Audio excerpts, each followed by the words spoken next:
I was saying, Jesus, it can't end this way. It cannot end this way. Now it was just Cheryl and Lou and I. And I said, well, I'm going to get some extra mags and I'm going to head up to the Satanic Ranch and I'm going to go Old Testament on it. Go Old Testament, baby. Yeah. And Cheryl said, what's that mean, Dave? I said, well, either I'm going to rescue DJ or I'm going to die and take a whole lot of them out with me. Out the other side of Marysville, Lou had called and he said, we saw DJ walk into Hell Motel, but she's walking like a zombie. And, I don't have time to explain the whole thing, but when demonized people, sometimes are not as coordinated as other people, especially when it's a human spirit, not a demon spirit. But when a warlock comes into somebody, actually that's where zombieism comes from. I told you that the pathetic weakling would lose again, as he did at Calvary. And by the way, they believe that Jesus was the Son of God, that he came to save mankind, and he died on the cross. What they don't believe is that he was able to raise from the dead. So I hung up and shortly thereafter arrived on scene. Cheryl and Lou were out back. I pulled up right in front of the front door of Hell Motel. My door was open. I was standing in the street calling on God to cut his silver cord. Oh, man. The door opened and here came DJ. She said, Daddy, help me. And I knew it was her. And I put her in the car and we took off. We went home that night, and all the way home, the first thing she said, Anton bounced. Well, by that point, I'd known enough about astral projection to know that people die on the astral plane, and they call it bouncing. When they understand what mature sonship is meant to be and how the entire process builds toward that's what God had in mind, is saying, this is my beloved son. I'm well pleased in him. And that was called the honoring at the gate. That's when the signet ring was given to the son. And that's when Dad basically said, if you want to do business with Rodgers and company, talk to my son, because I'm going to be fishing, right? Wow, this is beautiful. I didn't know this. This is awesome. Yeah, and what happened when Jesus was declared a Weos son, it's the first time that's used, of course, is when the Father said, this is my, he didn't say brephos or nepios or technon, he said, this is my Weos son. The bride of Satan, he thought, well, we'll do a power convergence, so he planned a sex ritual with this Lenny Indian witch and him to conceive a moon child. The whole idea is a bride of Satan would be so completely defiled that she would qualify for Satan to actually impregnate her with the Antichrist. So that's the whole idea with the bride of Satan. I had everybody come to the house at 10. That would give us 2 hours to pray before they had to make a move, because we knew their move would be during the witching hour, and they would try to get Deborah to go through with the bride of Satan ceremony by drugging her and doing all kinds of stuff. Blessed are the peacemakers, for they will be called sons of God. Boom. What's up, you guys? This episode is going to be done with Pastor Dave Bryan, who's the pastor of Church of Glad Tidings. We're going to dig right into spiritual warfare. I know a lot of people question spiritual warfare, and I wanted to do this episode because I want you guys to understand the reality of spiritual warfare. Dave Bryan would be considered like a black belt, right? In the Marine Corps, he's a combat veteran.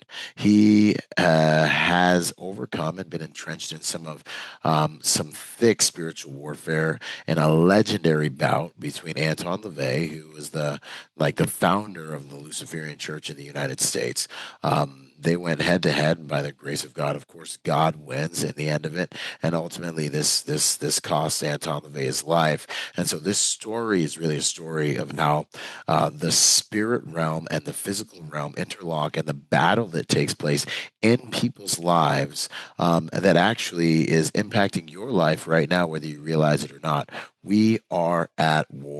as men of peace, men of God, sons of God. But we wrestle not against flesh and blood, but against principalities, powers, and rulers in high places, as the Bible says. And this conversation right here is going to take you on a journey. It starts off a little bit slow. Me and him get through a few things, and then we get into the meat and potatoes of this spiritual battle that is a prolific spiritual battle that will give you hope and understanding and literal, real life intellectual reference points about what God can and will do for his sons here on Middle Earth, where the battle rages between the kingdom of heaven and the system of the world, the kingdom of darkness. So sit back, relax, enjoy this. Let's run through it. It's an awesome episode, and enjoy listening to this amazing story of God triumphing over evil through men here on this planet, which is what he has commissioned us to do. Demonstrate his glory to a dying world and invade this place with the kingdom of heaven. So much more to come. Enjoy. Bye. We have the Sons of God men's camp coming up. Pastor, would you mind just giving them a little bit of kind of what we're going to be doing there? And I can talk about it too. So let me just say this: that I think this theme is probably the most important thing that could be talked about right now. I honestly don't know what could be more important. I guess for those that were unconverted and didn't know Christ, that would be the place to start. But for people who have given their lives to Christ, which will be the majority of the men at that camp, they need to understand sonship. Yes. And the church in the West does not understand what a son of God is. And part of that, Byron, is because English is what they call an approximate language.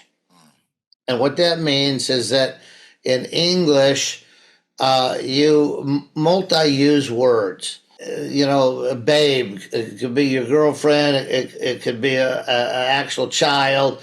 Love, you can love ice cream, you can love your German Shepherd, you can love your wife, you can love God. In most languages, you would never use the same word for your dog and God, right? Right.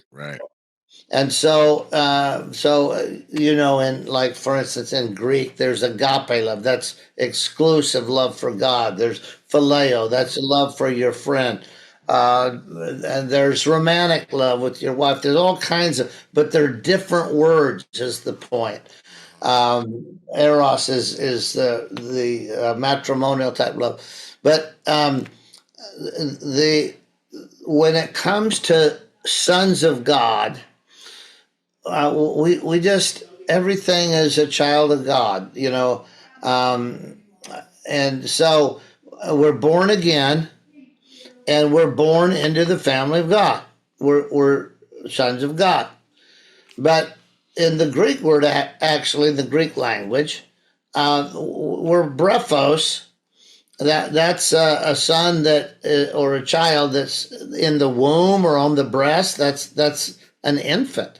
A whole different word, right? And then when they're weaned, then they become the Greek word is nepios. Are they sons of God? Of course they're sons. They're sons in the womb. They're sons on the breast. They're sons when they're kicking around your knees and wondering which way's up, and right. They're immature sons, but they're sons. But then they move toward what happened in the Bible at the bar mitzvah. It was 12-year-old or thereabout, sometimes 13. But when sons went into training for adulthood, they became technon sons. That's where we get our term technician, right? Somebody that knows something. But then all of that was moving toward the honoring at the gate, which happened, if it happened at all, because it wasn't a guarantee, but if it happened at all, it didn't happen usually before 30 years. That was the mark of full maturity. Wow. And so if the son had learned what he needed to and had been mentored by the father and those that the father put in charge, of course, that's right out of the Bible, right? That an heir is no different than a servant until he has been taught by governors and tutors appointed by the Father. It's right out of the Bible, right? Right. But if they do, if they get it, if they learn, if they become a disciple, if they put away childish things, which Paul told to the Corinthians, then the whole goal of sonship is to be declared by the Father a Weo son, a fully mature son. Well, because the church doesn't understand this and hasn't taught this, there will be a whole camp full of men that really are living way beneath their potential because they don't even know that potential was meant for them. There. They just think, "Hey, I'm saved. I'm waiting for Jesus to come back," and Going right, to church on Sunday, and exactly. guess I need to make more money to solve these problems. Things like this. Come on, brother. But when they get that, when they understand what mature sonship is meant to be and how the entire process builds toward that, that's what God had in mind, is saying, "This is my beloved son. I'm well pleased in him." And that was called the honoring at the gate. That's when the signet ring was given to the son. And that's when Dad basically said, "If you want to do business with Rodgers and company, talk to my son, because I'm going to be fishing." Right? Wow, this is beautiful. I didn't know this. This is awesome. Yeah. And what happened when Jesus was declared a Weo son? It's the first time that's used, of course, is when the Father said, "This is my," he didn't say brephos or nepios or technos. He said, "This is my Weo son. I'm fully pleased in him." And then, of course, now Jesus had the full inheritance of his Father available to him, and that's when he began to do miracles, right? Wow. This is So what could be more important than helping guys understand there's more than just singing Kumbaya behind stained glass, right? Well, I mean, absolutely, because we got, better men than me committing suicide almost every single day. Yep. Be like Yep. a lot of guys grow up in this world. We focus on physical strength. We put maybe a Yep. little bit on intellectual stuff, get Yep. some degrees, read some books.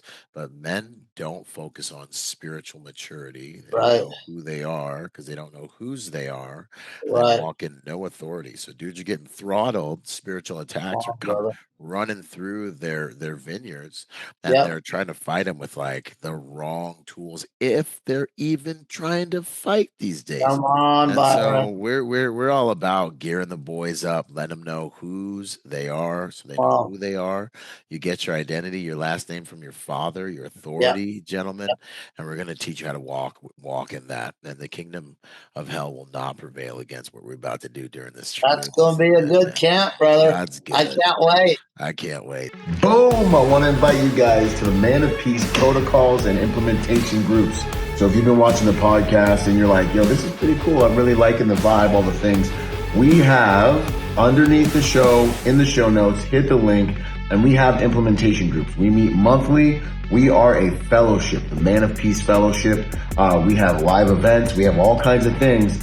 Get into the implementation groups. We meet over Zoom. We are going through life together, working on being the best sons of God, men of peace we can be. We're working on making sure that we're operating at the highest levels in spirit, soul, and body at all times. So if you love the vibe of the podcast, I want to encourage you, take the next step, go to the next level, join the implementation groups, join the actual fellowship, meet other men of peace. Let's train together. Let's work together. Let's do life together. Let's execute on the will of the Father together. Blessed are the peacemakers. You guys know the rest. Enjoy the rest of the podcast. So you guys come join us. We're kicking it off with October 2nd. I want to say, right? Is it? Yeah, I think that's it. Yeah, so October 2nd is going to be going down. You guys listening, the link will be in the bio. And I'm going to be there to spend time with you guys, to fellowship, to dispense the word that God's given me, and that Pastor Brian's been so graciously giving me an opportunity. So real quick, a little bit of an intro. Pastor David Bryan, I stumbled upon this mighty man of God by just in the podcast circuit, and your story about Anton LaVey and going head to head with that Oh with that boy. situation. And I would like to see if you could tell that story or some of it with how much time you got. Yeah, Because I just I want can to, tell that story. Yeah. heck yeah, I want to give God glory. I want to canonize that, Come on, crystallize it. brother. I want men to know that there's power. Yeah. We're not just Sunday church. That's all great, but there's power you can have in your life that Yeah. can really, really help you usher in the kingdom of heaven and bring God glory, which is what we're Yeah. designed to do. Come on, Byron. So, yes, Yeah. sir. So, yeah, it's story time, Well, so I'll tell you about me. I grew up on a ranch in Idaho, and just it was a small town in Idaho. The whole population of the town was under 3,000 when I was there, and everybody had ranches and ranchettes and farms and just good old boys. Yeah. And most of them were God fearing. That didn't necessarily mean they went to church or not, but it did mean that you could trust them, right? And so that's how I grew up. And um, so my dad and mom were good Christians. My dad pastored some when we were growing up, but I just thank God that he was a no nonsense guy, and he did not cater to religious BS. Love it. He would thank God for that. He was Yeah. just he was a great guy, not perfect, and he had some failures in his life. But boy, do I appreciate the fact that that there was not just religious hypocrisy to stumble over. And so I remember when I was a teenager, my dad, he was an authoritative figure. Right. I wouldn't have even Challenge. imagined sassing my dad. I Right? just would Times never have happen. changed, Pastor. Times have changed some of Well, these I'm kids, telling you, I'm you telling know. you. But in the day, um, I would never have considered sassing him for any reason. But I remember we were going to a church. Dad was working at a mill at the time, and it was a hot shoe farrier. He's putting horseshoes on Okay. horses, and just a man's man. Man stuff. Yeah, Yeah. exactly. But anyway, we had cows that we had to milk in the morning, and no machines. Man, it was just the Old uh, school. old school. Hmm. And so we had to do it every morning, my brother and I. And anyway, we were supposed to come in and eat breakfast and get ready to go to church, and my mom came up stairs and said, we're going to leave in 15 minutes. I said, I'm not going to church today. I was probably about maybe 14 or 14, 15. 15. That's usually about when you start just testing, seeing what's up, seeing what Pop's got. Oh boy. And so she said, "Excuse me?" I said, "I'm not going to I church." love this. She said, "Well, you have to talk that over with your dad." And I knew that was coming, right? So I heard his boots coming up the stairs. And he walked in. He wasn't mad. He was dad. He said, "So, understand you told your mother you weren't going to church today." I Mhm. said, "Yup." And he said, "Do you have a good reason for that?" And I This is said, man law right here. Do you "Yeah, have a good reason? There's your yeah, chance. yeah. Yep. This is your chance." Mhm. And I knew you're gonna get your butt tanned if you don't. But Yeah, you better have you yeah, better have a pretty good reason. Yeah. but I said there was a new youth pastor that had come to this church, and his name was Dana. And I said, I think the new youth pastor is a homosexual. And I'll never forget, my dad looked at me. He said, "A homosexual." I said, "Yep." Very And he respectful. said, "And you think he's a homosexual because?" And Mm. I said, "Because he acts like it and he gives me the willies." I love it. And, and he just stared at me for a minute and he said, "Son, I believe you're right." Yep, yep. We He all synced said, it. he said, "You can stay home. That's a good reason." Hmm. And that did something for me, Byron. Here I am in my 60s. I still remember that Yeah. because um, he he knew that was our bylaws, man. We got ready, we went to church, but there was such a good thing as a good reason not to go. Oh yeah. And and when I said that, he said, son, I believe you're right. He said, actually, I'm proud of you for noticing that. He said, I noticed it myself, and I'm going to talk to the pastor about it. And he did. And, that went down like a rat sandwich because it happened to be the pastor's son. Yeah. but, I just, my esteem for my father, which was already high, but it went through the roof on that thing, man. Yeah. I Well, can I I say get to something stay on that? home. Yeah, Yeah. and Dad's gonna yank a knot in his tail at church. That's awesome. But no, I mean it really showed you that there was some kind of authenticity and respectability to this thing that you're Yep, doing, that there is absolutely, accountability, that no one's above absolutely what's right and wrong. And I right. think that's what men need to see. Men, That's I think exactly a lot of guys listening need to understand, especially with where we're coming, the last phase of church. God bless everyone for getting where we're at. But men need to understand, especially if you're in a leadership position, you should be exemplary. The Bible's clear about that. right.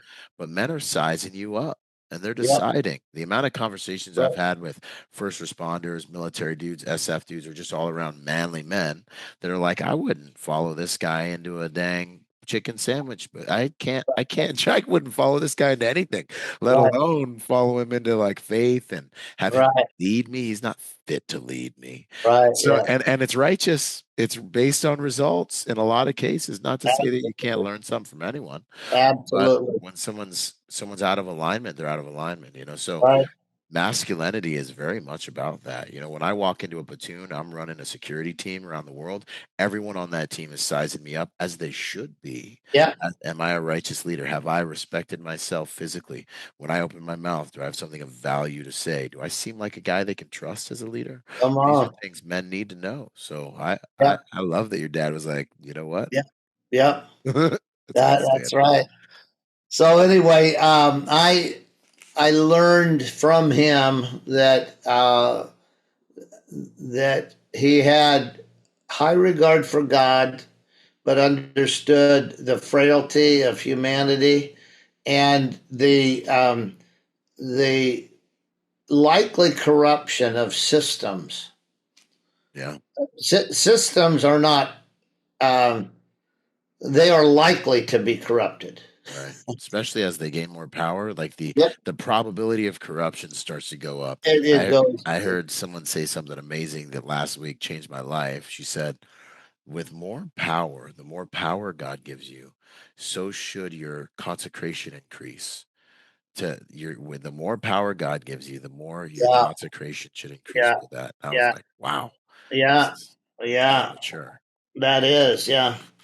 So anyway, that's how I grew up, and the uh, my dad never pressured me at all to do this or that. He just asked me, "What do you think you're going to do with your life?" And I didn't know. Graduated from high school, and I thought I might be a basketball coach. I loved basketball in high school and played it in college, and uh, so anyway, my dad said, "Well, while you're thinking about it, what do you think about going to a first year of Bible college, just getting a good foundation?"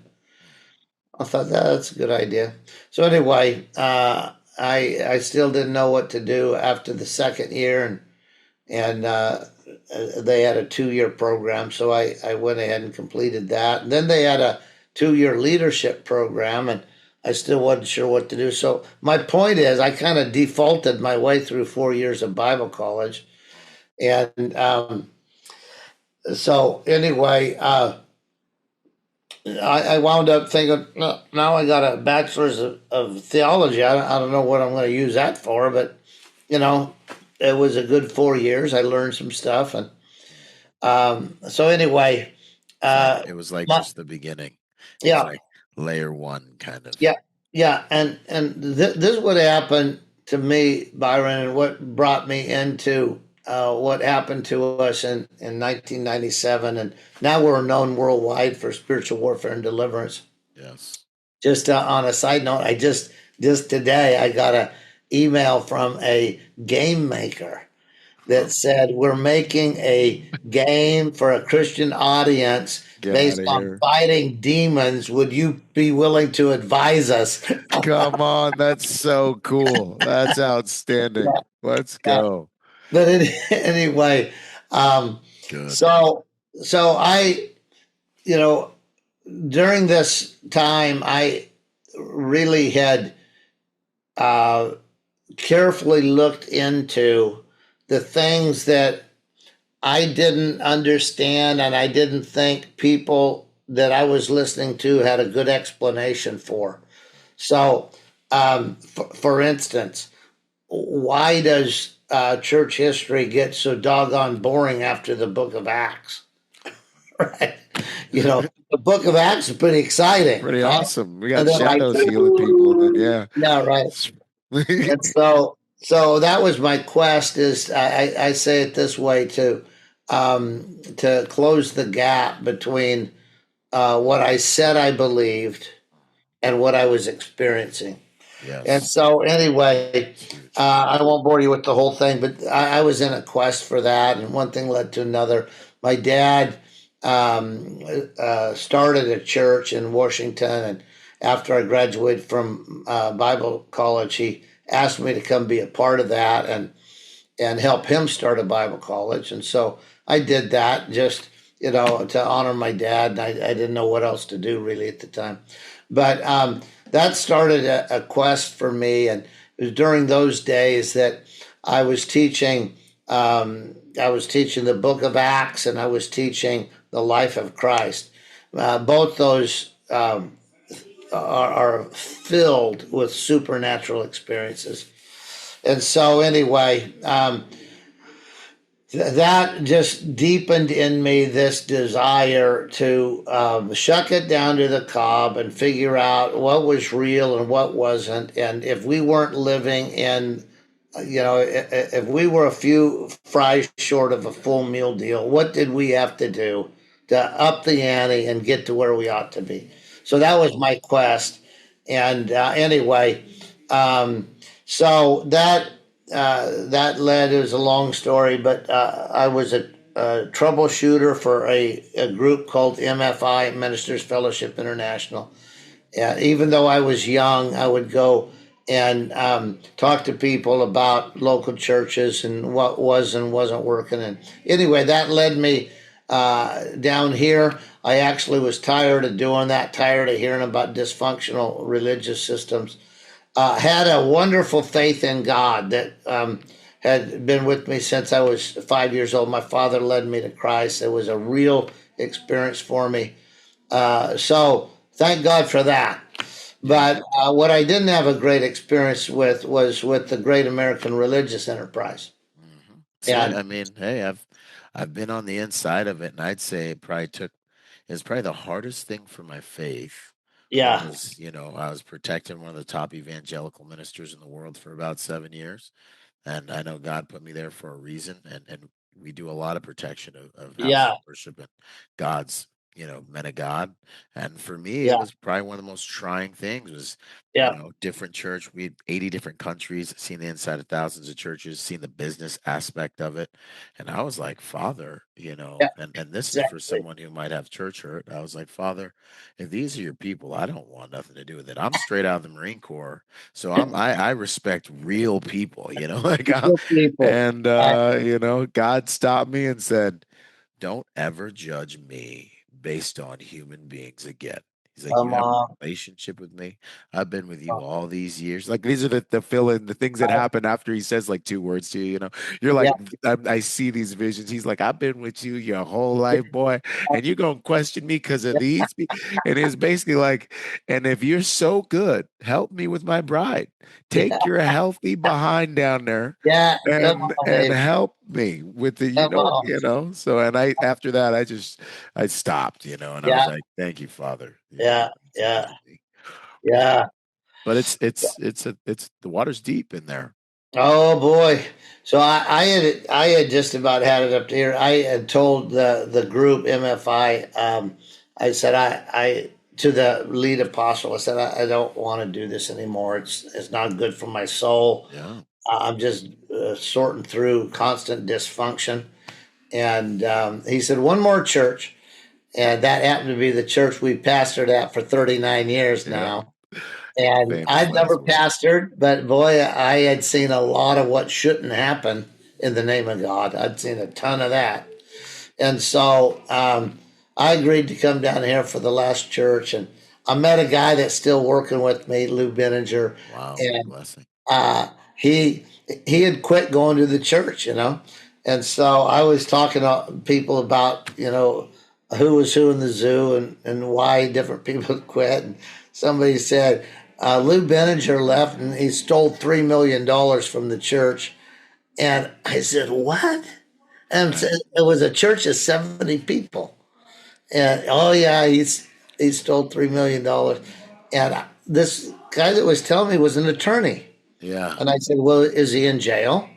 He says, oh no, nobody wants to see Lou go to jail. He's a nice guy. And I remember saying, that's the most ridiculous thing I've ever heard. You're Yeah. an attorney and you're letting him off because he's a nice guy. Yeah. So anyway, I asked for his phone number. I called him up, went down to a restaurant here locally and ordered a steak dinner. I was all done with my troubleshooting. I just had this one last guy to talk to, and I was down there, and I called him up. I wrote down the county sheriff's phone number right underneath his, and Yeah. called him up. Said I wanted to talk to him. He didn't want to talk, and I said, "Well, you're going to either talk to me or the sheriff tonight." So I found out about you stealing $3 million. So anyway, he said, "Oh, you don't know the story," and I said, "Well, you got an hour. If you're not down there by the time I finish my steak, I'm calling the sheriff." So he showed up. He was, boy, I'm telling you, he was not a happy camper. I'm But, sure. but anyway, he come in there. Who do you think you are? You have no idea what you're doing. He said, did you even ask where that money come from? I said, doesn't matter to me where it came from. If it was in the church account, then you stole it. He said, well, I put it in the church account. And I said, you put $3 million in the church account? He said, every penny of it. And I said, oh, well, and then you just decided to repossess it because, he said, because churches are supposed to be spreading the gospel and that church wasn't doing it. And I felt like I had been snookered into the idea that they would use my money for the kingdom. They weren't going to. And he said, I figured out me a way to get it back. And I thought, that sounds like something I might do. Yeah, it's like I kind of like this guy. I respect him. I kind of respect this. Exactly.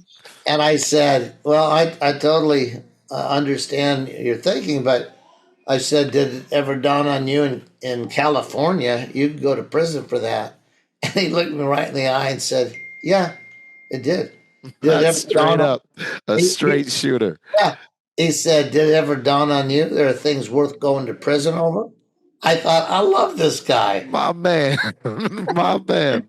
Like, Exactly what I golly. thought. And Yeah. so I said, well, why don't you go back and lead the church? He said, I'd rather go back to smoking dope than going back to those meetings. And I just blurted out, Byron. It had to be God. Yep. I just blurted out, well, if I came and pastored, would you come pastor with me? And he said, well, maybe. What would we do? I said, I don't know. I've never pastored before. I said, I think what I'd do is be honest about what Jesus did and try to do that. This And is awesome conversation. it was awesome. This is an amazing And conversation. he looked at me and he was drinking coffee, and he just put his coffee down, stuck his hand out. He said, deal. Wow. And what made him click the deal is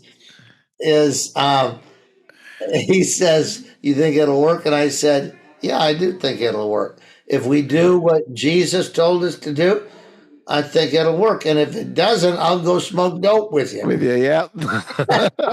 Just two guys just having a conversation. Just That's having awesome. a conversation. He stuck his hand out. We shook on it. That's outstanding. And then he said, now what? And I said, well, now I'm moving to Australia. You can go back to whatever you were doing before I called you tonight, because no one asked me to come pastor this church. We can't do a hostile takeover. And so he was kind of frustrated. And, he said, oh, gee. And so the whole conversation was BS. I said, no one. It was an honest question, and you give me an honest answer.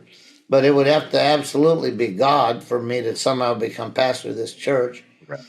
Well, I flew back to Portland that night, or the next day, and they had called and asked the apostle if he'd asked me to pastor the church. So that's how it started here. And so what we had going for us, Byron, is basically a no BS policy on following Christ.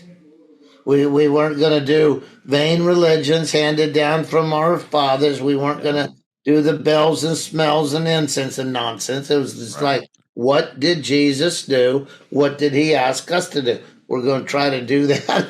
It doesn't work. We're going to go smoke dope. Yeah, right. Yeah, and this is the same church that you're at right now. The building you're in right now. God is good. Yeah. Holy man, come on. This is so after they asked me to come down, I called Lou and I said, hey, the conversation we had? I said, God must have been in it, bro. They just asked me to come pastor that church. So I moved down here. Luke came back to the church, and we found the passage in Scripture that says Jesus went about doing good and healing those who were oppressed of the devil. And I said, okay, that's what Jesus did. We're going to try to do that. Yeah. And I remember Lou saying, do you even know what it means, healing those who are oppressed of the devil? And I said, not for sure. But I said, I do know what doing good looks like. I said, let's start with that. And if God wants to teach us how to heal those who are oppressed of the devil, that'd be his prerogative. And so we painted on the wall, find a need and meet it, find a hurt and heal it. He became the chaplain of the sheriff department. I became the chaplain of the police department. Of the fire department. And we started just meeting urgent needs in the community. And the church grew from 70 to about 1,600. Wow. And it was really amazing. And so we were going down this path, and Byron, we had, I told Lou right at the beginning, I said, we're supposed to be fishers of men. You want to catch them or you want to clean them? He said, I'm going to catch them. You can clean them. That's a good way to put it. Yeah. That's a good way to put it, man. So I said, all right. I said, I'll stay around the house and handle the needs that come in. You go out into the community and lead people to Christ. So he became Glad Tidings official community liaison. Wow. And he's still doing that. He's in the county jails. Wow. I think 3 or maybe now 4 days a week. But he goes into juvenile hall. He does a radio broadcast called No Hostages, and he's always talking about things in the community. But we've been doing that for 39 years, just trying to meet urgent needs. And so I was going into the juvenile hall with him. Yeah. And they had a plexiglass cage in the juvenile hall with a 14-year-old girl in it, all locked up in that cage. Like Hannibal Lecter, like, what's this 14-year-old girl doing in here? Exactly. And I asked him, and she wasn't even in with the population. She was right in the lobby. Mm-hmm. I said, what's the deal with the girl in the cage? They smiled. I knew that it was an inside joke. They said, why don't you interview her, Pastor? So I decided I'm not going to let them best me. I said, fine, let me in the cage. I'll go in there. I ain't scared of nothing. Yeah, I ain't scared of no ghost. Right. Anyway, they had to get permission, and the guy said, "You want to go in there?" And I said, "Yeah, I don't mind talking to her." He told the guys, he said, "Well, keep an eye on things." So they let me in the cage, locked it behind me. I'm in this just big cube, and Wow. I didn't know, honestly, Byron, I didn't Uh, know diddly squat about people being demonized. I yeah. just did not know about it. Just hadn't Except Bible encountered it stories. yet. You live like a normal life, normal Christian Normal. Bible I just life, you grew up know? around cowboys. Yeah. I didn't know nothing about anybody being demonized. So, Water's getting deep. yeah, oh boy. So I sat down, just right across a little table from this 14-year-old girl. And I said, "Hello, sweetheart." And a different voice came out of her. "I ain't your sweetheart." I just thought, gee, you need to work on your vocal tones, girl. You're Yeah, like never you need going a to get breath. married with a voice like that. "I ain't your sweetheart." But anyway, I know now it was a demon. But Yeah. anyway, I didn't know at the time. Yeah. You were So, just kind of like, "Hmm." I said, "Well, it's just a term of endearment." And I said, "What's your name?" She said, "None of your damn business." uh, Said, "Okay, well, can I ask why they got you in a cage?" And she said, "Well, I tried to kill my mother, and I beat her to death with a baseball bat, but she somehow lived." I just thought, wow, this is over my pay grade. aggressive. What kind Yeah. of 14-year-old girl does that? Yeah. And so I said, "Well, why'd you hate your mother?" She said, "I didn't hate her. I just wanted her powers." And I didn't know anything about it, Byron, nothing. Wow. And I said, "Her powers?" She said, "Yeah, we're Satanists." And she had a lot of powers. And she said, "I did a Judas ritual. That's where you betray somebody you love to Wow. death. And it gives you great power in the coven." And Wow. I just thought, man, I am out of my league here. Yeah, like what have I done? Yeah. Like what So, neighborhood am I in right now? well, exactly. And where do you go from there? It's like, Right? well, how about them Giants? You've been Yeah. watching. Yeah, Or, exactly. well, what do you talk about? The weather? So Jeez. I'm just staring at her, thinking I have no idea what she's talking about. But she is nutty as a fruitcake, and I probably Yeah. shouldn't be in a cage with her. So anyway, I tried to dismiss myself. I said, "Well, I'm a pastor, and if there's You anything I need can help anything? you with, Yeah. yeah, if you need You need anything, anything? I'll right? be right Uh, over here. yeah." Looking back, the whole thing is hysterical. I wish I had the whole thing videoed, Oh but that's yeah. what I said. I said, "I'm a pastor. If you need anything, let me know." And she gets down like this because there was a camera that was behind me, reading her lips. So she got down to where the camera couldn't see what she said. She's real close to me like this. She says, "I need blood." And I just thought, well, she thought I said I was a doctor. And Yeah. I said, "Well, sweetheart, I'm not a doctor. I'm a pastor." She said, "I'm not your sweetheart." And she said, "I'm not anemic." And I Wow. just thought, okay, once again, I'm totally Toast lost here, this like conversation. And I thought, I don't even want to know why a young lady thinks she needs blood. I just don't want to know. yeah. So I said, "Well, why don't you want me to try to get a nurse or a doctor?" She So said, pure. You're so innocent at this "Yeah, point. You I know? was. Yeah." And she said, "That won't help." And I said, "Why not?" She said, "Because I'm not anemic." She got in like this. She says, "I'm addicted." Wow. And it was it was a freaky demonic Yeah, you thing. could feel it probably. Oh, yeah. Yeah. And now I could recognize it across a football field. But at the time, I was just totally naive. Wow. And, and I said, "You're addicted?" She said, "Yeah." I said, "To drugs?" She said, "That too." And I said, "Well, why do you need blood? And she she said, I'm a vampire. And Wow. I thought, I don't know if she's trying to freak me out or not, Mhm. but if she is, she's getting an A+ on this deal. Yeah, yeah, 'Cause yeah. I'm 15 inches away from her, and she's locked in a cage. She says I'm a vampire, and I said, "You drink blood?" She said, "Yeah." I said, "So that's why you're in the cage." She said, "Yeah." So I'm knocking on the cage. I said, "We're done here." I'm good. And they had their laugh. So they were laughing. They pulled me out. They said, "So you didn't want to give blood today, huh?" And it shook me up because the whole thing was demonic, and I wasn't ready for it. I just went down there to befriend the kids, right? Yeah, Yeah.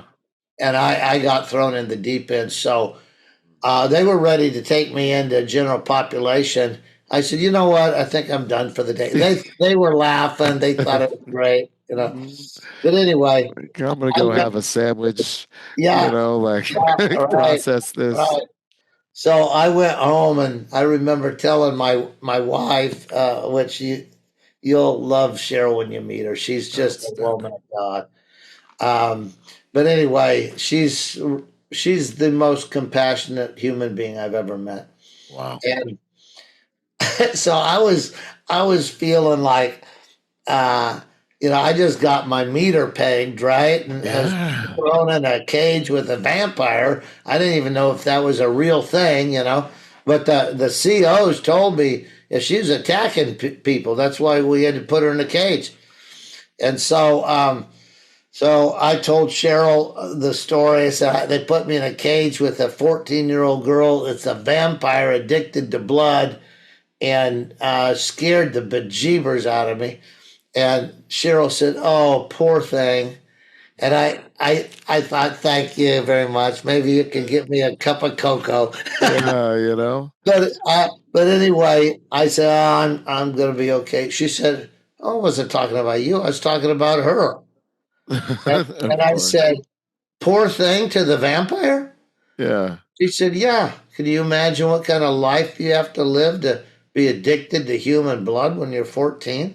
Well, I didn't even think of that Yeah, because yeah. We hadn't even I processed was in this. the poor me, Yeah. you know, Just trying mode not of to thinking. die. Right. But anyway, so what happened after that is um, right after that, there was a lady that came into our church, and her face was all broken up. And she had a brace that was bolted to keep parts of her jaw together. Okay. And she was looking pretty rough. And I gave a offer of salvation. She came forward with I think 5 other people, and we prayed with them. And I noticed this little gal. She wouldn't close her eyes. She was uh, there was an intensity about her, and I thought this gal's Something uh, about her. yeah, she's been hurt really bad. She's not even going to close her eyes. She's skeptical of everything. But anyway, we prayed, and then afterwards, I gave her a card. I said, "Hey, if you're not alone, whatever you're facing in life, you're not alone. If you need anything, call us." Well, she called the next day, and she was hiding in the bushes in front of the courthouse, and she said witches were trying to kill her. She was whispering on the phone, "Please come help me."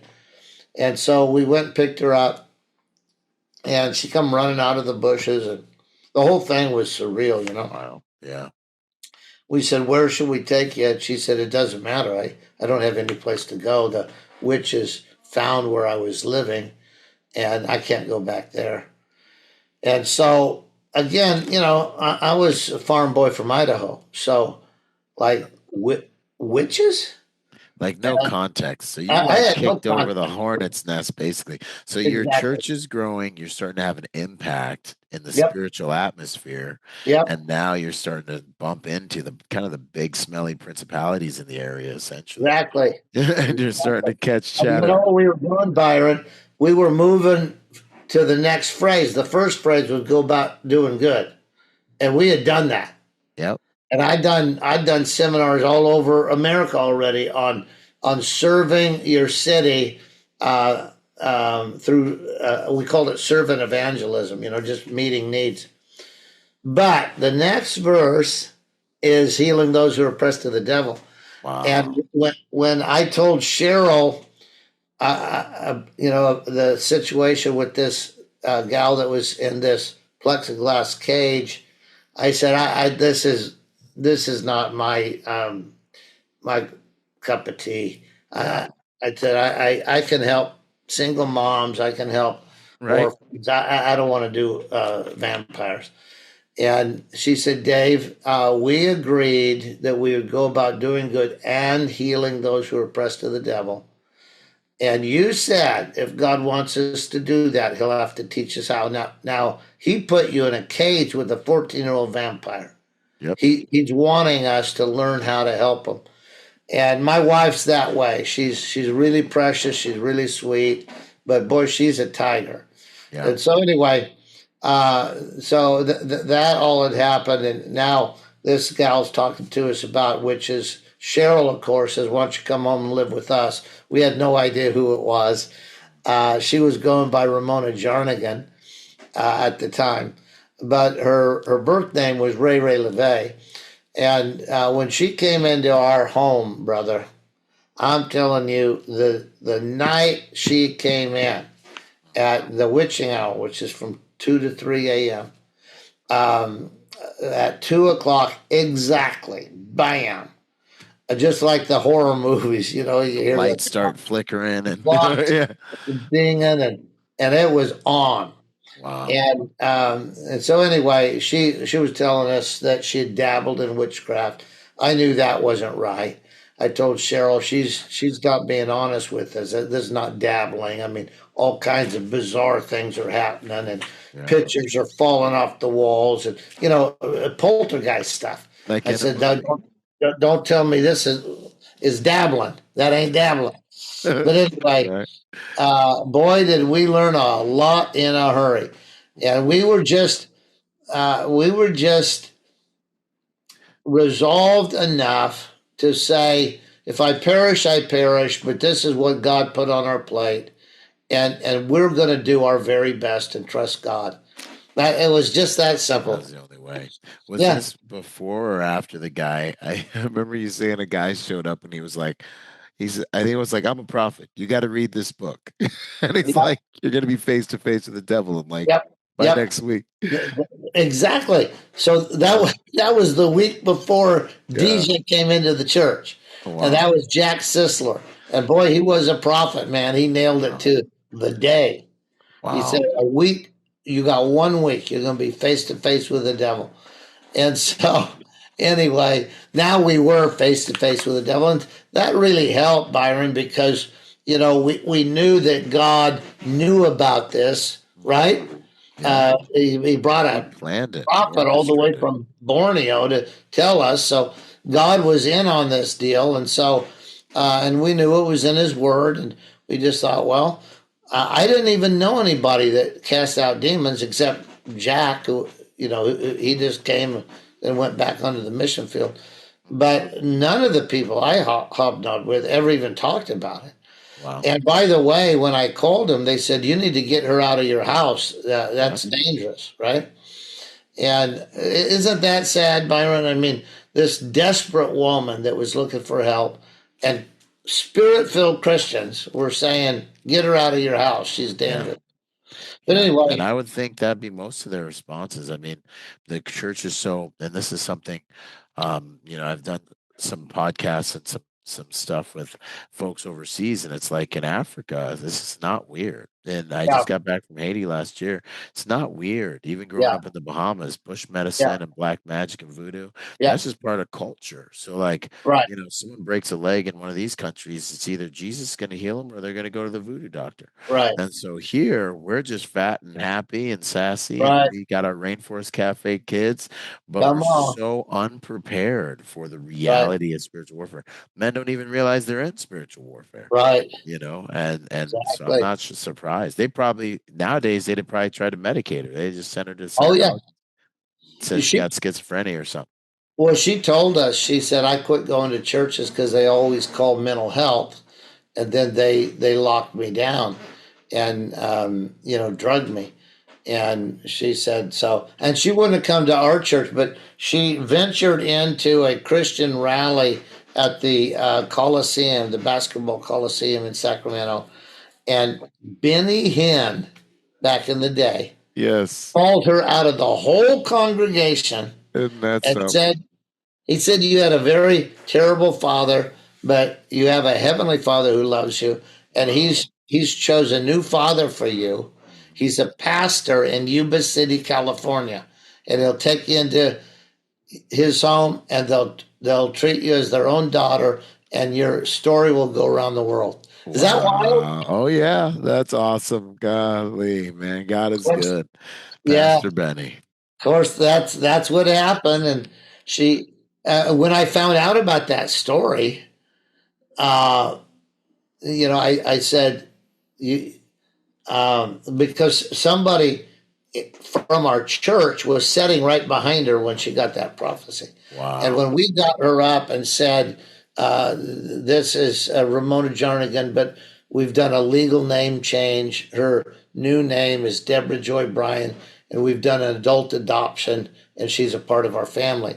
Well, that night, this couple came up and said, she was sitting right in front of us, and Benny Hinn prophesied over her. And, I just knew that she had fled Anton LaVey's coven out of, Satanism. I said, I don't think she'd have been at a Benny Hinn. They said, we know she was. We were sitting right behind her. So I called her over and asked her. She confirmed it. Wow. And then she said, why do you think I was in Yuba City? God is good. I was looking for my father. Right? Oh, Isn't that wild? You can't make this stuff. This is how he works. This is how God works. Wow. Yep. Connecting the dots. The dots. Amazing. So that's how we got started in spiritual warfare. We eventually found out that her birth father was Anton LaVey, the Black Pope, and he was he's the founder of the Church of Satan and wrote the Satanic Bible and the Satanic Witch and a number of other books about sex magic and stuff. But anyway, he had done a convergence ritual with the Illini Indian Nation and the Illini tribe that Illinois is named after. Wow. They are the power brokers of North American black magic. And so their patron spirit is the Piazza bird. They call it in their dialect, but we would call it the thunderbird, right? Okay. Firebird. But anyway, it's always the top of the totem pole because it's the most powerful spirit in North America. Wow. And so that was their patron spirit. So Anton, the same way, like you and I, we meet and we think, oh, wow, we can cross-pollinate and they do the same thing in Wow. opposite circles. So he thought, well, we'll do a power convergence. So he planned a sex ritual with this Illini Indian witch and him to conceive a moon child or somebody that they hoped could be the bride of Satan. It's the bride of Satan. The whole idea is a bride of Satan would be so completely defiled that she would qualify for Satan to actually impregnate her with the Antichrist. So that's the whole idea with the bride of Satan. And so they have to go through years of satanic ritual abuse that most of them don't survive. The ones that do, some of them are chosen to go through the rituals of defilement to be the bride of Satan.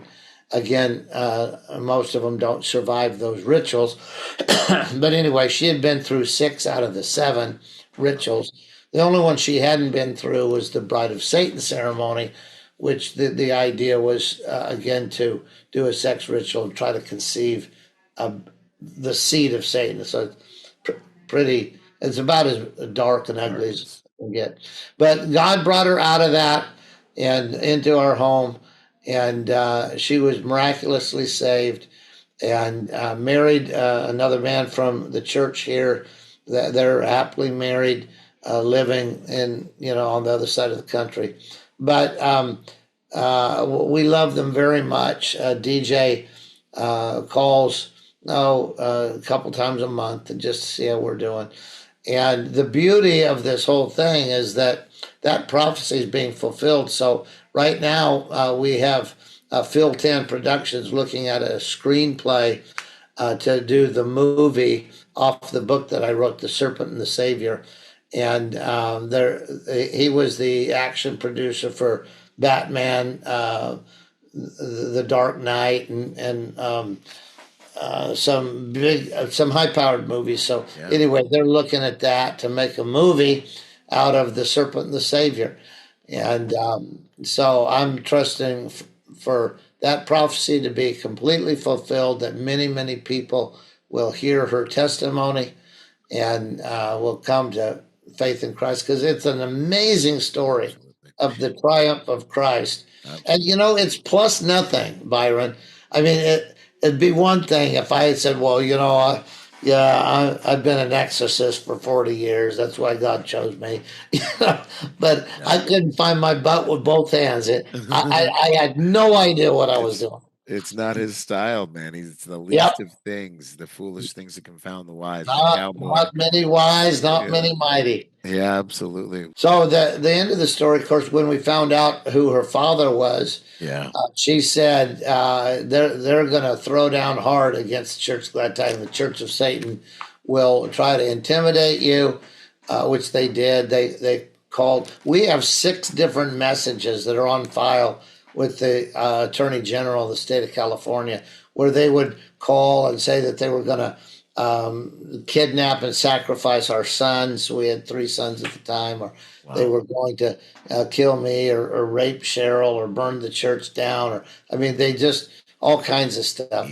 So 6 of them were at the level we thought, well, we're just going to go turn these into the Attorney General, so they're on file. And you guys are so good, because golly, man, if you picked the wrong, if I had somebody calling and threatening, I know I'd feel a little tug of the flesh to go Peter, to go full on Peter out there. I'm like, you know what? I can figure this out in the natural. Y'all can just pray for me. Yeah. Well, I know exactly what you're talking about. My dad was a gunsmith, and if you looked around this office, I have guns everywhere in this office. Got some options around. I got some options around, Yeah. But anyway, I did one night. I was down here, and they had been leaving these nasty grams, I called them. They'd call and just, demonic, and they're drinking blood and doing funky stuff and conjuring demons, and they'd call and leave some vile threat. And I was down there one night, and they called. I saw it, and it was witching hour. It was about 20 after 2, and I thought, that's got to be Anton and the boys, Yeah. Anyway, I just picked up the phone. I said, hey, how you doing? Well, they didn't expect anybody to be there at 2:30 in the morning, right? Yeah. It's just real quiet. I said, hey, listen, we've been missing each other. I got all your messages, but I generally work days, and y'all generally work nights. So I'm glad I was down there to get this message. And I could hear them breathing on the other end of the line. Mm-hmm. And I said, hey, listen, you keep threatening me and my family, and this is perfect. I'm down here alone. We have 40 acres.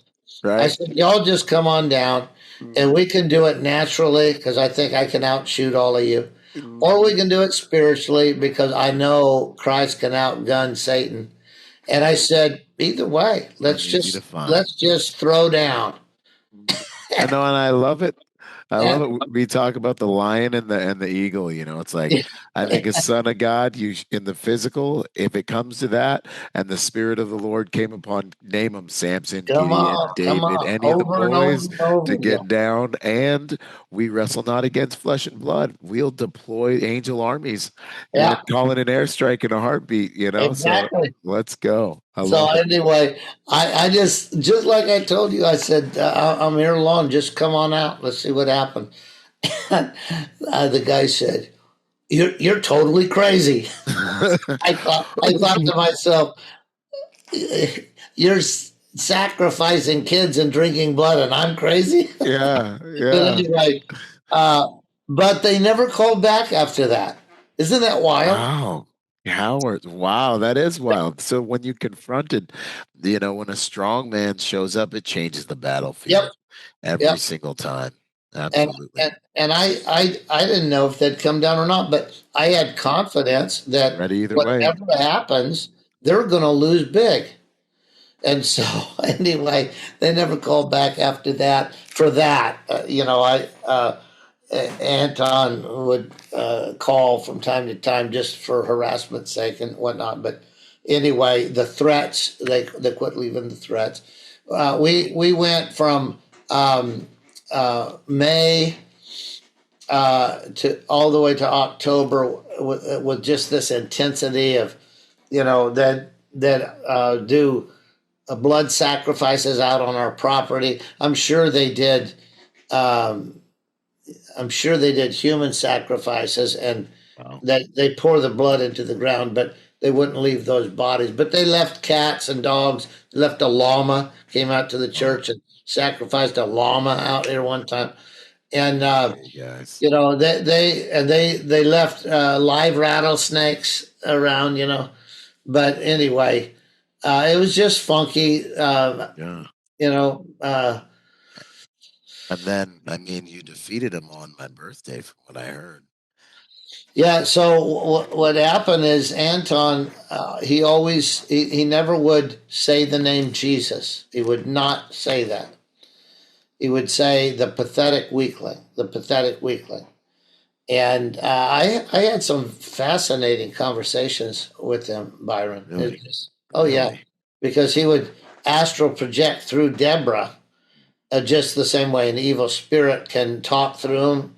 A human spirit can talk through him. And Wow. so he would come, and we call it a body jacking. It's like a carjacking, but they just come into the body, and the strongest life force can take control of the body, and so they just push a DJ out of the way, and now you'd be talking to Anton LaVey through DJ's body. Wow. And a different voice, and of course, just full of hatred and loathing and mockery. Like yeah, you think you're spiritual, you can't even keep me from possessing your own daughter. He'd just mock us and stuff like that. But what he would always say is, wait till Halloween. He said, that's our night. We own the night.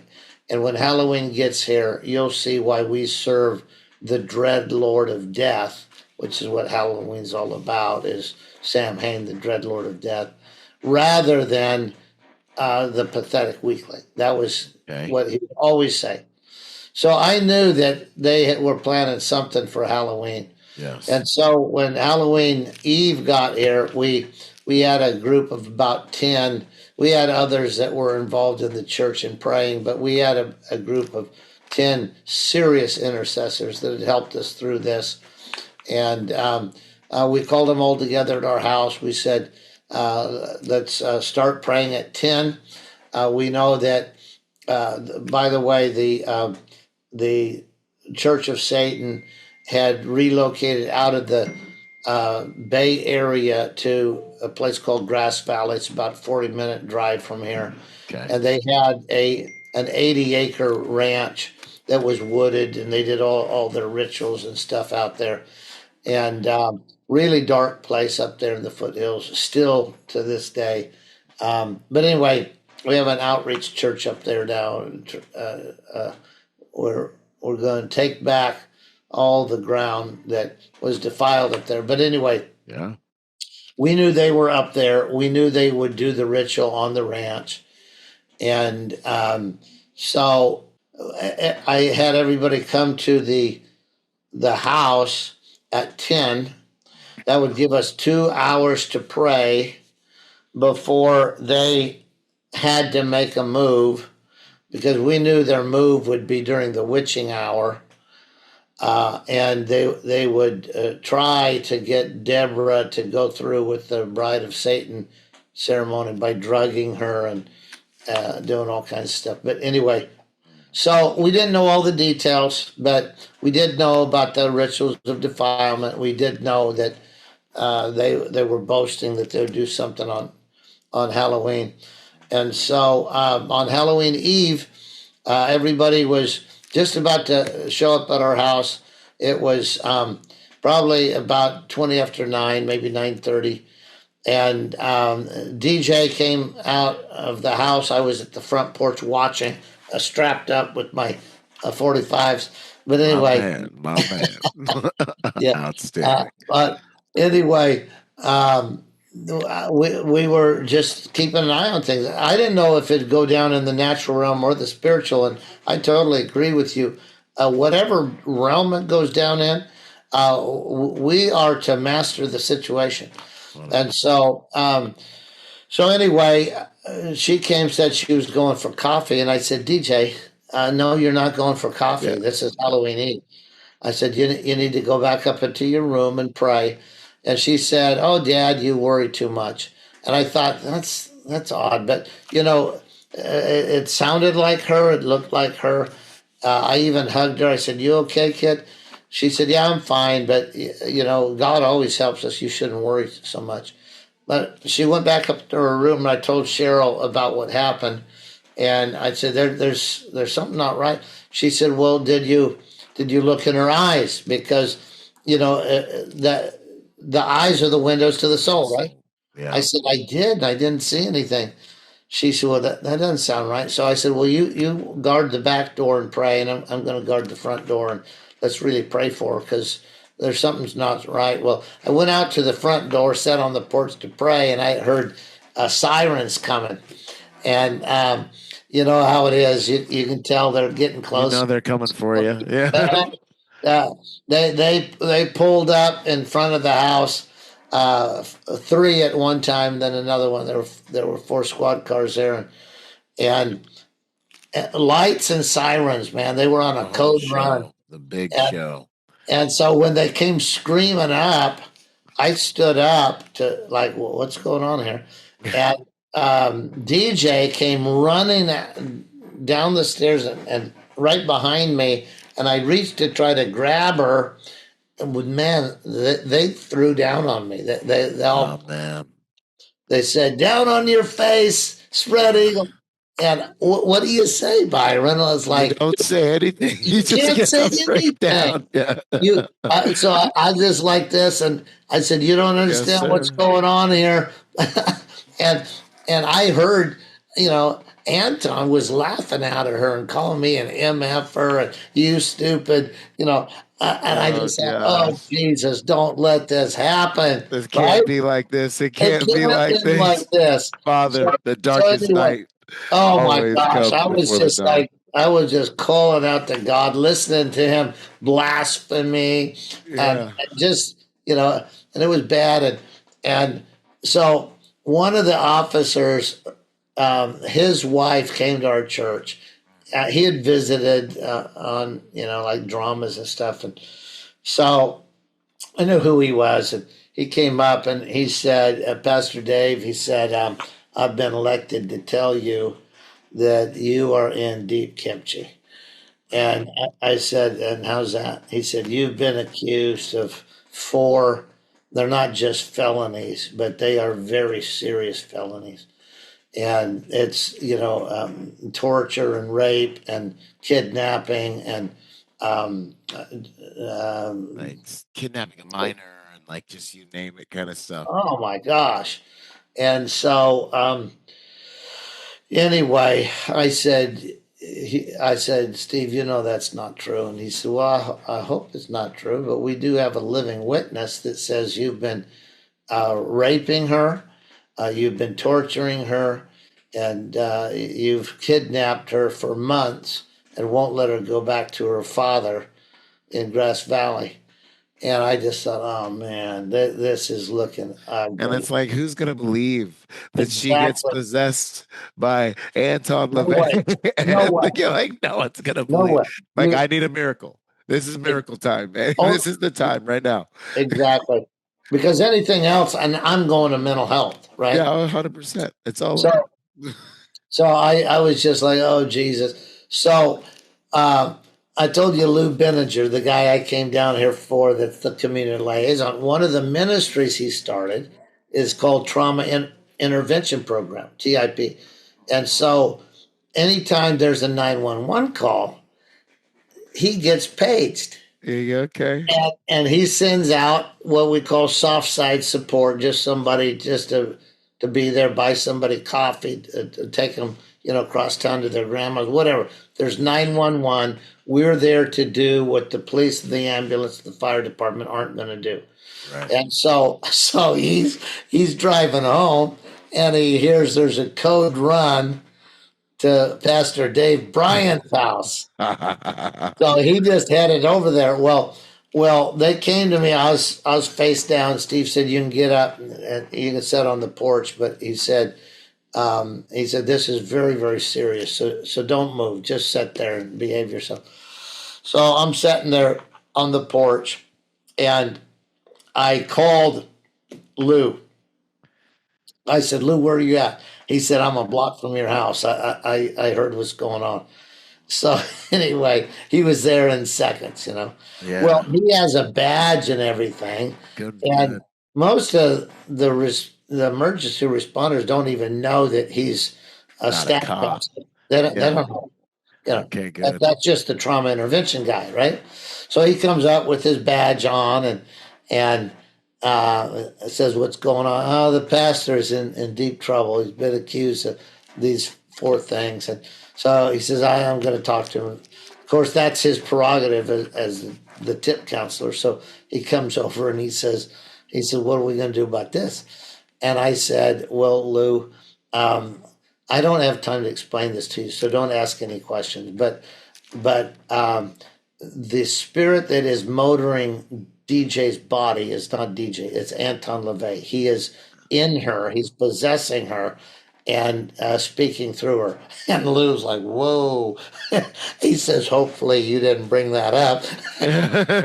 No, I did not, or I'd be on my way to mental health. But I said, Right. "Listen, you can speak to the victim."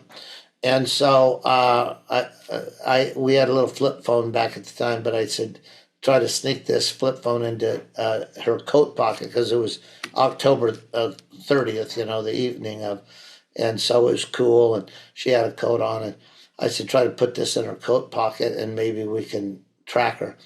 And so Lou went over and opened the door. Well, it's Anton in that little woman's body. So he's cussing and, just trying to Anton, blow his face off and everything. And F you, F you. Anyway, Lou just went in and closed the door, and he just put his head down and it's like jammed taking that. the beating. Yeah, he was just taking the beating, but he jammed that phone in the coat pocket, and then he got out of there as quick as he could.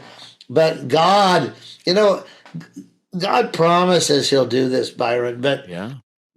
it's so precious when it actually happens. We should never be surprised, but he says he'll give us the very words we need at the time that we need them, right? The Holy Spirit will. Yep. So Luke gets out of the car and he goes over to these police that are all gathered up there. And there's, I think there were 5 of them at the time. And they're talking about arresting me and blah, blah, blah. And he walks over and he says, "You know who you got in the back of your car there?" And they said, "Well, we have her name here, Ramona Jarnigan." He says, "You realize that she's a frequent flyer at mental health?" And they said, "No." He said, "Well, I don't know what you're going to do, and I know it's your call. But let me give you something to think about. You have sitting on the porch over there one of the most well-respected pastors in this area who is known for helping people like Ramona. And he said, I think you're going to find out that you are on a humbug that was spun up by a crazy lady. And he said, so what you need to ask yourself is what's going to happen to you and your careers when the Church of Glad Tidings sues your butts off for defaming him. It couldn't have been better. Yeah. They said, what? And he said, well, think about it. Well, you're going to put this out in the paper that the pastor's accused of sodomy and rape and torture. He said, I know it's your call, but it's also your careers, and I don't think you're going to survive that. Yeah. And then we just turned around and walked off. And that was all it took. Golly, man, God is good. It couldn't have been more perfect. Perfect. And they all talked about it, and they said, well, man, if it's a crazy lady, well, I don't want to lose my job over that. And so Steve came back over, and he said, Pastor Dave, he said, I thought we were going to arrest you, but I think we're going to just release you to your own recognizance. But you can't leave town, and I'm giving you a verbal restraining order. Do not be near her. If we hear that you're trying to find her, to bring her back to your home, any of those things, we will arrest you for kidnapping. And so I said, another problem because LeVay's after her. Yeah, but I couldn't say that. I did tell him. I said, Steve, I know you're not going to understand this, but let me just say that she is a mental health person. She has biblical demons. I know you guys don't recognize those, but that's the truth, Steve. And if you take her away from here tonight, I don't think she'll survive the night. And he said, well, I hope you're not right about that, because it's our job to take her away from here tonight, and we're going to have to do that. So anyway, that's as much as I felt like I could say. They put her in the, she was already in the back of the squad car. She pulled out, she was doing this, laughing. And I was saying, Jesus, it can't end this way. It cannot end this way. And so, anyway, now it was just Cheryl and Lou and I. And I said, well, I'm going to get some extra mags, and I'm going to head up to the Satanic Ranch, and I'm going to go Old Testament on them. Go Old Testament, baby. Yeah. And Cheryl said, what's that mean, Dave? I said, well, either I'm going to rescue DJ, or I'm going to die and take a whole lot of them out with me.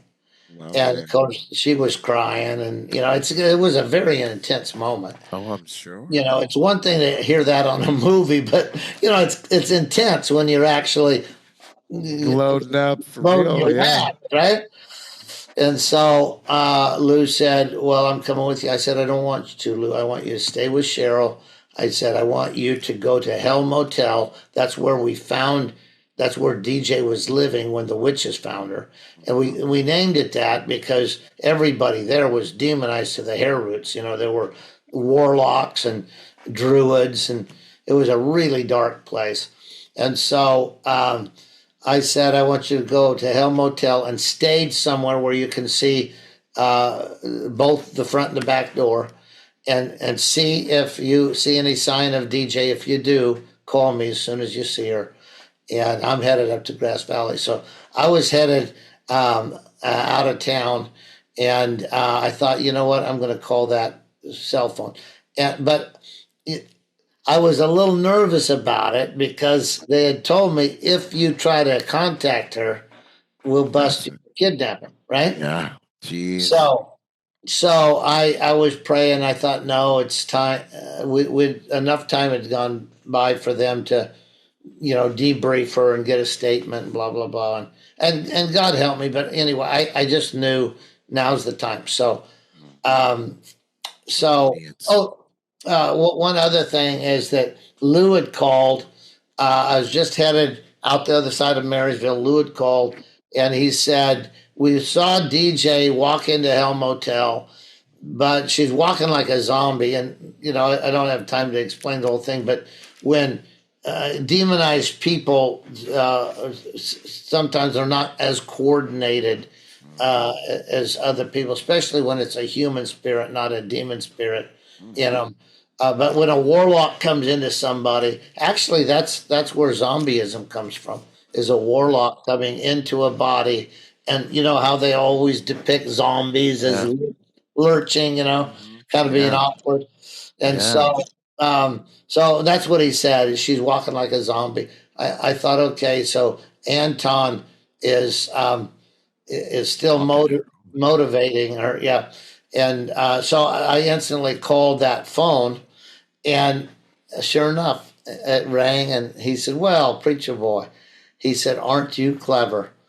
And he said, the problem, preacher boy, that's all he ever called me is preacher boy. So the problem, preacher boy, is you're too late. And he was laughing. He said, "I told you that you were no match for the Dark Lord. And I told you that the pathetic weakling would lose again, as he did at Calvary." And by the way, they believe that Jesus was the Son of God, that he came to save mankind, and he died on the cross. What they don't believe is that he was able to raise from the dead. Wow. And so they view Calvary as a great win for the kingdom of darkness. Wow. And so he was saying, just like Calvary, he lost again. He always loses. He's a pathetic weakling. Blah blah blah. And then he just started just saying defiling things about Christ, and he hung up. And when that happened, I know the Holy Spirit spoke to me as the Holy Spirit does, and said, "Cut his silver cord." And so, and now he had hung up. I called Lou back, and I said, "Lou, I want you and Cheryl. I've turned around. I'm coming back through Marysville. I'll be there in about 5 minutes. I want you to pray for God to cut his silver cord, and I want you to call Jill, because the prayer team will already be at the house wondering where we are. Call them, have them just join hands and pray for God to cut his silver cord." And so I hung up, and shortly thereafter I arrived on scene. Cheryl and Lou were out back. I pulled up right in front of the front door of Hell Motel. My door was open. I was standing in the street calling on God to cut his silver cord. Oh, man. The door opened, and here came DJ. She said, "Daddy, help me." And I knew it was her. And I put her in the car, and we took off. We went home that night, and all the way home, the first thing she said, "Anton bounced." Well, by that point, I'd known enough about astral projection to know that people die on the astral plane, and they call it bouncing. And so our spirit soul has a right to our physical body. And when our spirit soul leaves our body, either through out of body experience, right? Yeah. And that is what astral projection is an out of body experience. But anyway, when our soul man leaves our body, it's attached to the heart chakra by a silver cord. And Solomon talks about it in Ecclesiastes 11. He says, "Serve God before the silver cord is broken." In other words, he says, serve God before you die. It's too late after the silver cord is broken. So anyway, so we were praying for the silver cord to be broken, and we knew that in astral projection circles, that when somebody either does something wrong, gets in trouble on the astral plane, which you can get in a lot of trouble out there, or they stay out of their body too long, the silver cord will deteriorate. And if it breaks, you are dead. That means your lease on that meat sack is over. Wow. And you can't get back in it. And so when I got her in the car, I said, "What happened?" She said, "Anton bounced." And I said, "Well, how did you escape?" And she said, "Well, when Anton left me, I regained cognizance, right? And I looked around and I saw what was happening. She said, Zena and everybody's there. They were gathered around Anton's body, and they were invoking the power of Satan to help him get back in his body. And she said they were so concerned about Anton, nobody was looking at me. I just got up and ran out of the room. And when I got to the bottom of the stairs, you were standing in the street.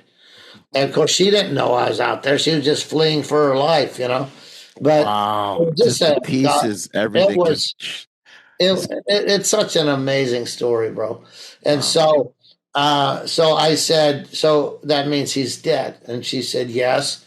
And of course, she was thankful because he was such an evil, evil man. She said, yes, he's dead and he deserves to be dead. And so anyway, we made it back to our house. We came in, we told them what happened. Everybody was amazed, you can imagine. Yeah. And so we were gathered around DJ, and I didn't know if they would come after us. We didn't know. But anyway, we were ready for whatever, you know. Absolutely.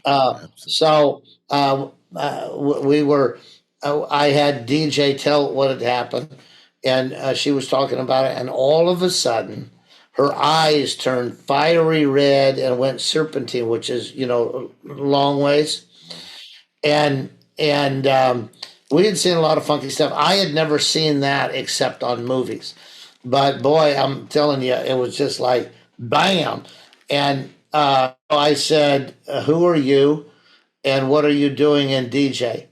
And the spirit, very powerful, evil spirit. But the spirit said, "I am Leviathan, the power spirit of Anton LaVey." And Anton LaVey walked around with a big snake that wrapped around his neck. I don't know if you ever saw Yeah, it. he's out there all on the internet. Yeah, yeah. But I had talked to Deborah about that many times, and she said, "Well, that's a spirit. It takes the form of a snake, but it can take other forms too." And she said, "I've seen it turn into." Oh yeah, she said it turns into a humanoid spirit and rapes people. And she said it's Leviathan. It's a very powerful spirit, and it's my dad's power spirit. So anyway, now the spirit's speaking out of her. Wow. And I said, "What are you doing in Deborah Joy?" And the spirit said, "Her name is Ray Ray." I said, "That's not her name. Her name is Deborah Joy Bryan, and you know that. It's legal in the realm of earth and in the realm of heaven." And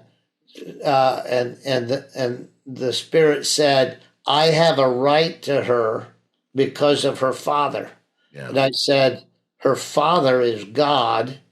He said, "Her earthly father." I said, "I'm her earthly father by law, by man's law and by God's law. I am her earthly father." And I said, "If you want some kind of a birthright entrance into a child, you need to go into either Zena or Carla. You can't have Deborah Joy." And I thought, because the spirit was so powerful, I thought there'd be a big fight, right? Yeah. A Like, here we big, go gnarly again. Round 2. deliverance. Yeah. That thing just instantly was gone.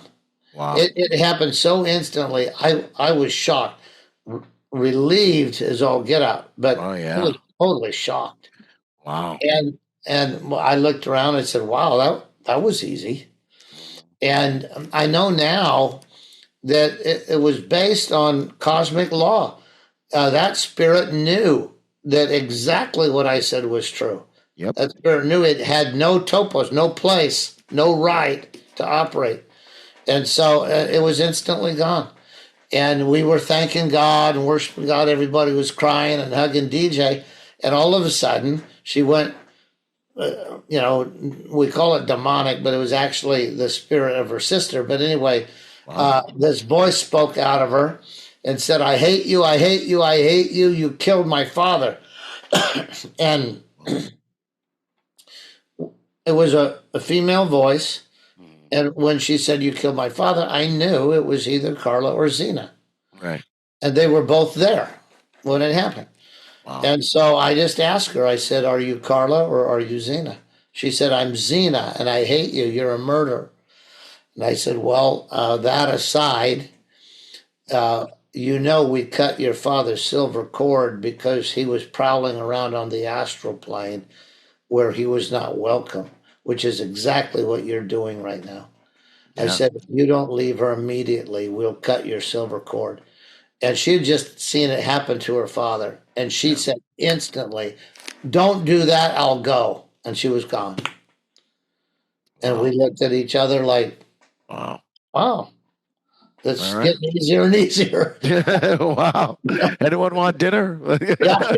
You know. But anyway, we worship Oh, the man. Lord, and, Yeah. we had one of our worshiper leaders there with the keyboard. We just worship God for all night. Oh, wow. Just thanking God for his goodness, rehearsing the stories. Wow. And then we prayed together and said, well, let's all check the news outlets. And we will probably hear today that Anton LaVey is dead. And sure enough, we did. Of course, they had written up an alternative scenario that he Right. died. Well, he they said he died of heart failure. Well, of course, when your spirit man is gone, your heart stops. But anyway, they also said that it was in the Bay Area and that he was under the care of a physician. Of course, Church of Satan, they have doctors, they have lawyers, they have police officers, they have everybody part of their nefarious Organization. band. Yeah. But anyway, that's what happened. It's an amazing story. I don't know if I mentioned this to you or not. I think I did, but the prophecy about her story going all over. And right now, Phil 10 Productions is working on making a big screen movie out of it. Outstanding. And he just told me, he had told me probably 2 months ago that we needed $26 million. He just told me the money came in Wow. and we can do this thing. So I'm That's pretty excited outstanding. about that. I'm super excited, and I love that story because it brings God so much glory. Because Oh, there's yeah. so many people out there they either think the spirit realm's not real, spiritual warfare is not real, or they're getting hammered with stuff and they don't recognize the Yep. battlefield. Yep. And so part of what we're doing as we see more men come back or come to the Father because they're looking for actual power, they're looking for Yep. actual authority. And one of the big things that we're doing here with this Man of Peace ministry is just introducing them to the realities of that, Beautiful. and Beautiful, bro. helping them understand that this isn't a game and it's not for Yep. weak men. Jesus wasn't a weak man, Oh, for sure. and that there's real power here, and it's the power of the Yeah. universe. Right. So Yeah. thank you so much for Yeah. sharing, It's Pastor. exciting time. Yes, sir. lot happening.